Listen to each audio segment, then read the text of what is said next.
Ar pastebėjai, kiek šiandien pasaulyje yra skirtingų tiesų? Vienas sako, svarbiausia yra klausyti savo širdies. Kitas, visos religijos veda į tą patį Dievą. Trečias, tiesa yra tai, ką pats nusprendė. Skamba gražiai, netgi patraukliai, bet ar tai tikra? Biblija perspėja, kartais kelias, kuris žmogui atrodo teisingas, nuveda į mirtį. Patarlių 14:12. Štai kur yra problema. Žmogaus akis dažnai mato vienaip, bet galutinis rezultatas būna visai kitoks.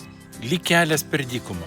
Iš tolo atrodo, kad ten yra vandens, bet prieėjęs supranti, kad tai tik tai miražas. Šėtonas nemeluoja tiesiai akis. Jis meluoja gražiai supakuotą pusiau tiesą. Nuo Edeno sodo laikų jis kalba, argi Dievas tikrai taip sakė.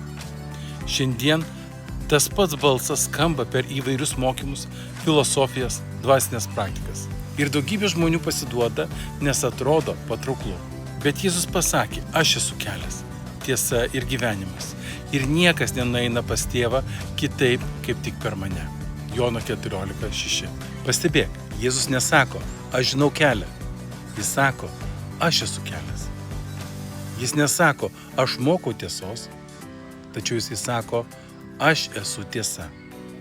Tai reiškia, kad tikra tiesa nėra filosofija. Tikra tiesa nėra tavo patirtis ar jausmas. Tikra tiesa yra asmuo ir tai yra Jėzus Kristus. Jis neapgauna, jis nepalieka tuščių pažadų. Jis veda į gyvenimą, kuris prasideda čia, bet tęsiasi amžinybėje. Apaštalas Jonas rašo apie Jėzų. Jame buvo gyvenimas ir tas gyvenimas buvo žmonių šviesa. Jono 1:4. O Paulius įspėja, jeigu kas jums skelbtų kitokią evangeliją, tebūnie prakeiktas.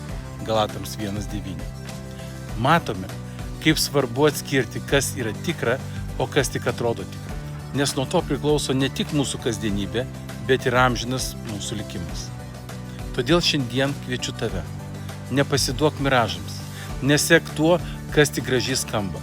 Sek tuo, kuris yra tiesa. Tai yra Jėzumi Kristu. Tad paklaus savęs, ar tiki tuo, kas tik atrodo tiesa, ar seki tuo, kuris iš tikrųjų yra tiesa.